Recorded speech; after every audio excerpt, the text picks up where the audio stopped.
Կալցին բանվարչապետ կրկին գալով ընտրությունների թեման, ցանկանում եմ ձեր արձագանքը ռուս բարձրաստիճան չինովնիկ Կոստանտին Զատուլինյանի հայտարարությանը, թե այն ժամանակ Բաքվի կողմից Սերժ Սարգսյանին խոստացված $5 միլիարդ վերցրել եք դուք եւ ընթացս իրականացնում եք նաեւ Թուրքիայի եւ Ադրբեջանի պահանջները։ Ըստ այդմ էլ առաջիկա խորհրդարանական ընտրություններին հանդիսանում եք հենց Բաքվի եւ Անկարայի այսպես կոչված սրտի թեկնածու։ Նա նաեւ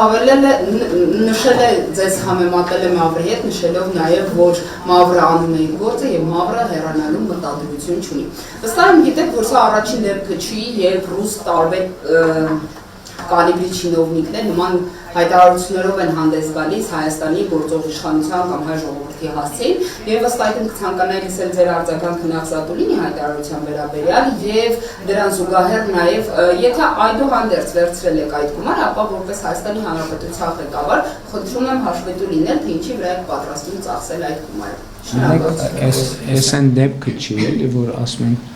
այս 5 միլիարդը բան չի։ Նկատի ունեմ դա լուսանկար չի 5 միլիարդ, այս 5 միլիարդը ոնց որ նման է մյուս 5 միլիարդին։ Հիմա ասենք օրինակ Հայաստանի Հանրապետության պետական բյուջեն 5 միլիարդից ավել է կամ ինչ որ մի ժամանակում 5 միլիարդով ավելացել է։ Այդ 5 միլիարդը ումա նման։ Էլ չեմ ասում տենց տարբեր միլիարդներ։ Երկրորդ այստեղ մի հատ նրբություն կա, որի վրա ուզում եմ ձեր ուշադրությունը հրավիրեմ։ Ընդհանրապես այդ թուրք, ադրբեջան եւ համատեքստում շատ կարեւոր է, որ այնուամենայնիվ ցավոք սրտի Ռուսաստանում կան որոշակի շրջանակներ, որոնք առաջնորդվում են հետեւյալ տրամաբանությամբ, որ Թուրքիայի եւ Ադրբեջանի հետ Հայաստանի խաղաղությունը ձեռնտու չի իրենց, որովհետեւ այդ դեպքում Հայաստանը կդառնա լիարժեք անկախ պետություն։ Իսկ եթե թշնամանք կա եւ հակամարտություն կա Ադրբեջանի եւ Թուրքիայի հետ, Հայաստանը ստիպված կլինի ավելի ու ավելի մեծ ավելի ամուր գրկել Ռուսաստանին։ Եվ հիմա տեսեք, օրինակ ես շատ մտածում եմ այդ մասին, որ անընդհատ մեր ընդդիմության ներկայացուցիչներն էլ ասում են փորձում են ինձ եւ մեզ մեղադրել Թուրքիայի եւ պրո-թուրքականության եւ պրո-ադրբեջանականության մեջ, կարծեմ ամանորյա ուղերձում էլ ես այդ թեմային անդրադարձա։ Տեսեք ինչի մասին է խոսքը։ Մենք այս տարածաշրջանում ենք ապրում եւ մենք ունենք 4 հարևան երկիր։ Այդ 4 հարևան երկրի ով է արդյունավետ ղեկավարը, ով որ ուզում է 4 հարևան երկրի հետ ունենալ լավ հարաբերություններ եւ խաղաղություն, թե նա ով ուզում է այդ 4 հարևան երկրի հետ անընդհատ հրահրի հակամարտություններ։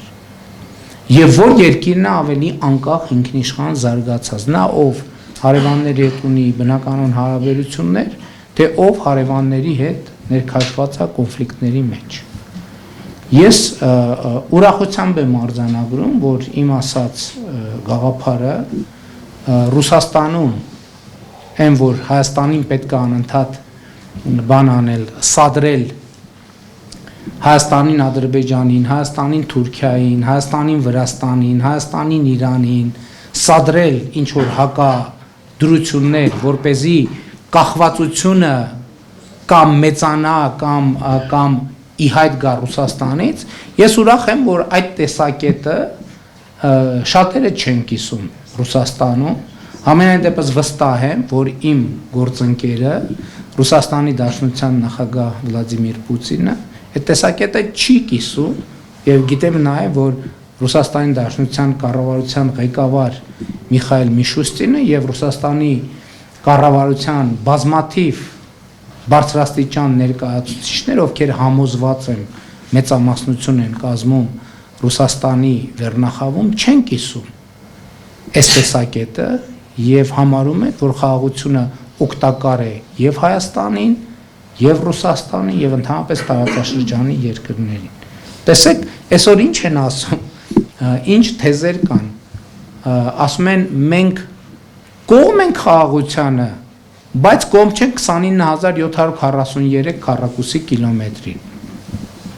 Սա աբսուրդ հայտարարություն է, որովհետև եթե կողմ չես 29743 քառակուսի կիլոմետրին,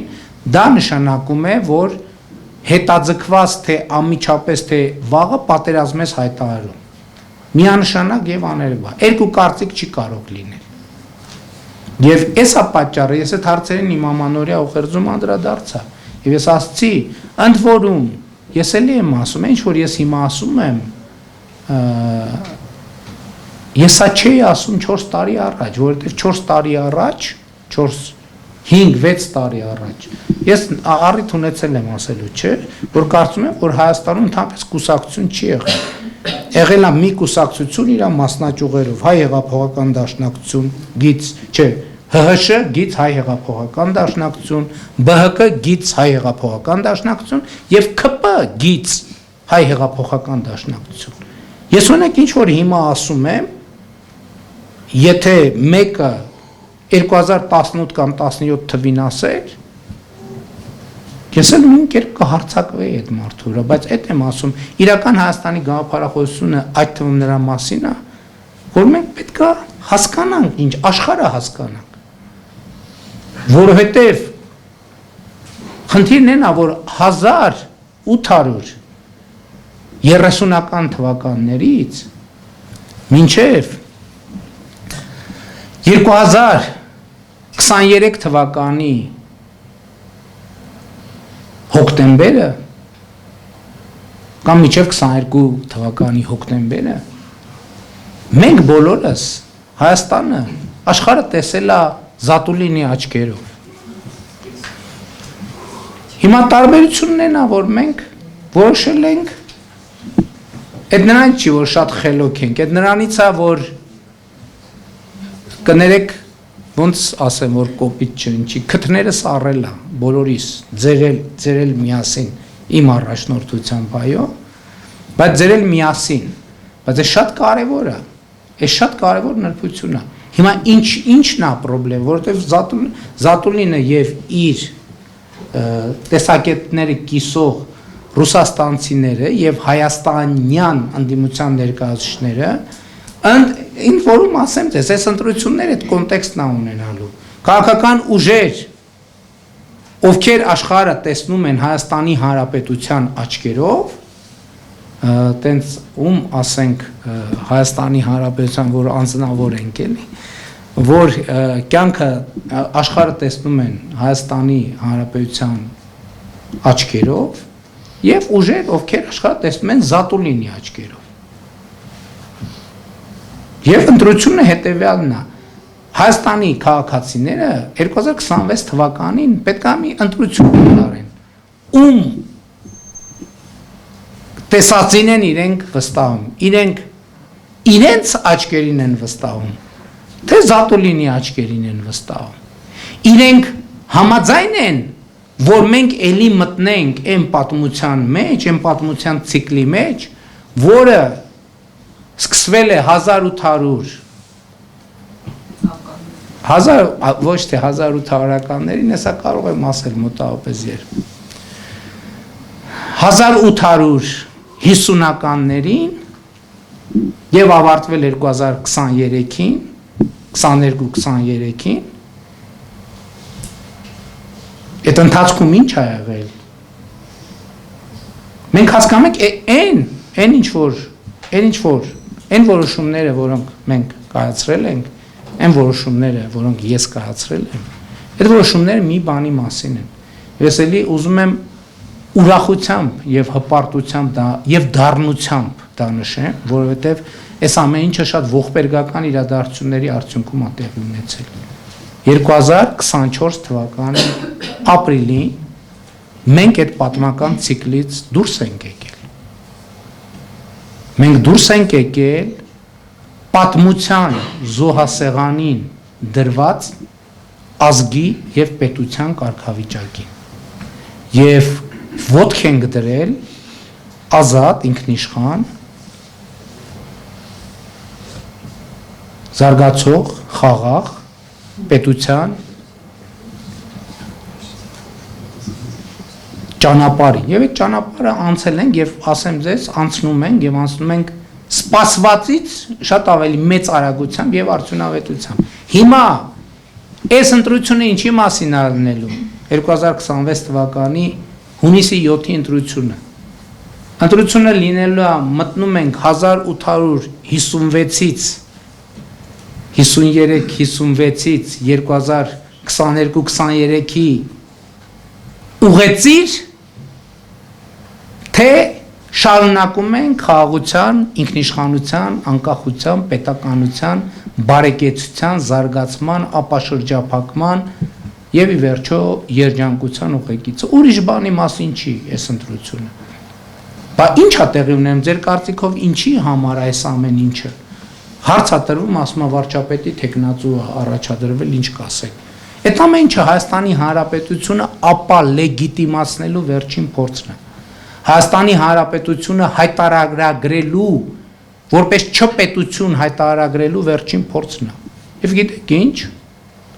Ես կարծում եմ, որ ես գիտեմ ինչ է զգում եւ ինչ է մտածում մեր ժողովուրդը։ Եթե ես չիմանայի ինչ է զգում եւ մտածում մեր ժողովուրդը եւ ինչ է ուզում մեր ժողովուրդը, ես չէի կարող ա հայտնվել Հայաստանի Հանրապետության վարչապետի պաշտոնում եւ բ այս ամեն ինչի միջով անցնելով շարունակել մնալ Հայաստանի Հանրապետության վարչապետի պաշտոնում։ Եվ թույլ տվեք վստահություն հայտնել, որ իմ նշած բոլոր ուժերը իրար հետ առաջիկա խորհրդանական ընտրություններում ստանալու են ջախջախիչ փոքրամասնություն։ Այս ընտրությունների արդյունքում տեսեք ինչա տեղի ունենալու։ Բոլոր նախկին իշխանությունները եւ բոլոր օլիգարխները վերջնականապես եւ անվերադարձ դուրս են շպրտվելու քաղաքական դաշտից։ 2026 թվից հետո դուք այլևս չեք տեսնելու քաղաքականությամբ զբաղվող օլիգարխ, չեք տեսնելու։ Եվ չեք տեսնելու քաղաքականությամբ զբաղվող, ասենք, նախկին նախագահ եւ այլն, չեք տեսնելու։ 2026 թվականի հունիսի 8-ին մենք բոլորս արթնանալու ենք նոր նրանք ովքեր գիշերը քնելու են մենք արթնանալու ենք մի Հայաստանում ես 1850-ական թվականների մասին ասացի, բայց 2026 թվականի հունիսի 8-ին մենք արթնանալու ենք մի Հայաստանում, որը շարունակում է, որի պատմությունը միանում է այն պատմությանը, որը ընդհատվել է 374 թվին Պապ Թագավորի սպանությամբ։ Այսինքն Հայաստանը եւ հայ ժողովուրդը վերադառնալու է իր օրգանիկ պետականակենտրոն պատմությանը եւ այդպիսով ապահովելու է սեփական պետության հարատեվությունը։